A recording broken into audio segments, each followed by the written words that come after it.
There is a detail often missed when discussing the logistical failures of the past. Beyond strategy and firepower, one of the recurring problems was material degradation under environmental stress. Timber used in field fortifications, supply depots, and temporary bridges did not always fail because of enemy action. It failed because it was never fully prepared for the environment it was placed in. Rapid construction, extreme seasonal variation, and limited time for material conditioning created a pattern of structural weakness that engineers were forced to adapt to in real time.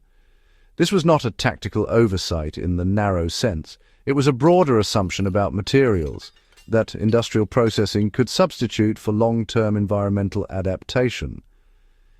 That assumption becomes more revealing when contrasted with a much older tradition. The Vikings, operating in environments just as unforgiving in their own way, developed systems for preserving timber that did not rely on modern chemistry. Their methods were not primitive precursors to modern techniques.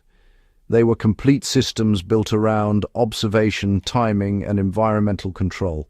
The Vikings treated timber not as a static resource, but as a material that continued to behave after it was cut. In modern contexts, wood is often treated as inert once harvested and processed. Viking builders understood something more complex.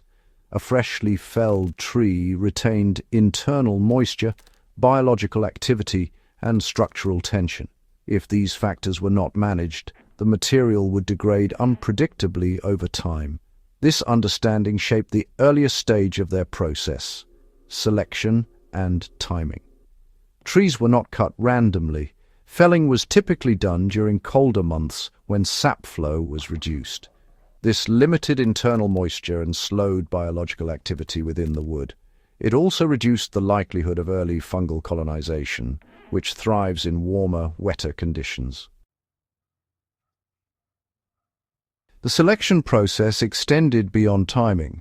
Certain trees were chosen based on growth conditions. Slow-grown timber from harsher environments tended to have tighter grain structures, which improved long-term stability. This was not a matter of aesthetic preference. It was an empirical recognition that density and growth patterns directly influenced durability. Once harvested, timber entered a controlled transition period that determined its long-term stability. The wood was not immediately used in construction. Instead, it was seasoned in environments designed to regulate drying rates. The objective was not simply to remove moisture, but to ensure that moisture left the wood evenly. Uneven drying creates internal stress, leading to warping or cracking, both of which open pathways for decay. Stacking methods were carefully arranged to allow airflow while preventing direct exposure to rain or ground moisture. In some cases, wood was partially elevated or shielded using natural materials. This controlled exposure allowed the internal structure of the timber to stabilize gradually. The duration of this process was not standardized. It varied depending on intended use. Structural beams required longer seasoning periods than smaller components. This variability reflects a key aspect of Viking material culture. Time was treated as an integral part of production, not an external constraint to be minimized. Preservation techniques were designed to work with wood's natural properties rather than against them. One of the most significant materials used in preservation was tar, produced through slow pyrolysis of pine. This substance was not applied superficially. It was worked into the grain of the wood, often through repeated applications. The purpose of tar was not to seal wood completely, but to modify how it interacted with moisture and microorganisms. By penetrating the surface layers, it reduced water absorption while maintaining flexibility. This balance was critical. Wood that is too rigid becomes brittle under environmental stress. Wood that is too permeable decays quickly. Viking methods aimed for a middle state of controlled permeability. In addition to tar, oils derived from animal and plant sources were sometimes used. These treatments served to condition the fibers and slow moisture exchange.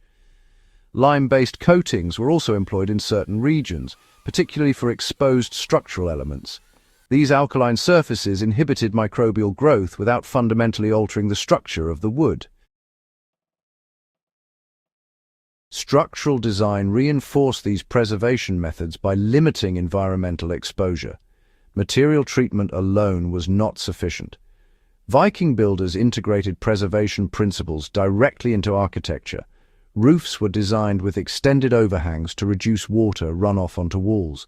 Foundations were raised or constructed using stone to isolate timber from damp ground conditions. Drainage was another critical factor. Water management around structures reduced prolonged moisture exposure, which is one of the primary drivers of wood decay. In many settlements, the placement of buildings reflected an understanding of terrain and water flow rather than purely spatial considerations.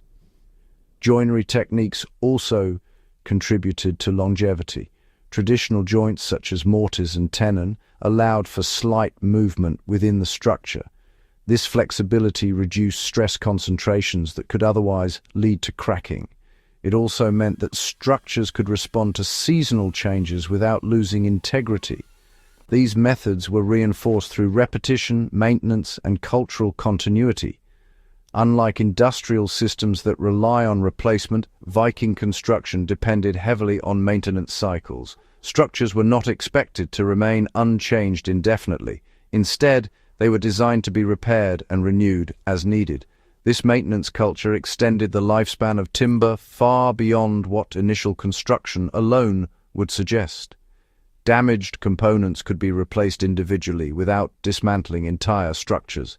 This modularity was only possible because materials were prepared in a way that ensured predictable behavior over time. Knowledge transmission played a central role in maintaining these practices. Techniques were passed through apprenticeship and repetition rather than written standardization. This allowed methods to adapt gradually to local conditions while preserving core principles. When viewed against later military and industrial systems, the Viking approach highlights a different relationship between time and material reliability.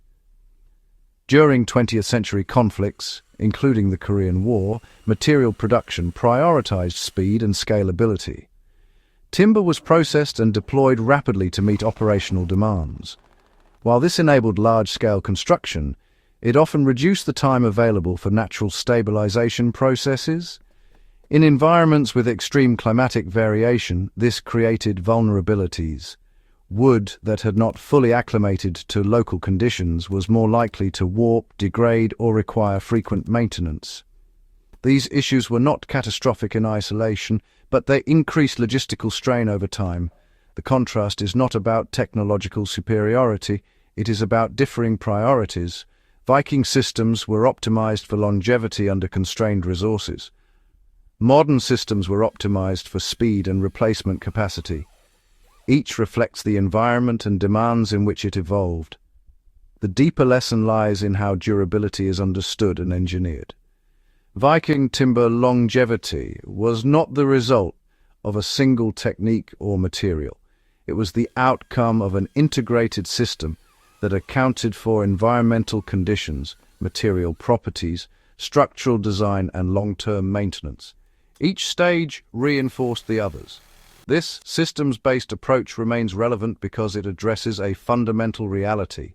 Materials do not exist in isolation from their environment. They respond continuously to temperature, moisture, biological activity, and mechanical stress. Ignoring these interactions leads to predictable degradation, regardless of technological advancement. In survival contexts, construction, or historical analysis, this principle remains consistent. Longevity is not achieved by resisting change, but by managing it. Understanding these practices changes how we interpret both ancient engineering and modern limitations. The Viking approach to timber preservation was not exceptional because it defied nature, but because it worked with it in a disciplined and systematic way. It demonstrates that durability is often less about complexity and more about alignment with material behavior. These methods did not disappear because they failed. they were gradually replaced as industrial systems prioritized different constraints. Yet in certain environments, their logic remained strikingly effective. Remembering this is not an exercise in romanticizing the past. It is an acknowledgement that some of the most resilient systems in history were built on careful observation and long-term thinking. If you find value in exploring these deeper historical patterns, consider subscribing to History Vault and sharing this video.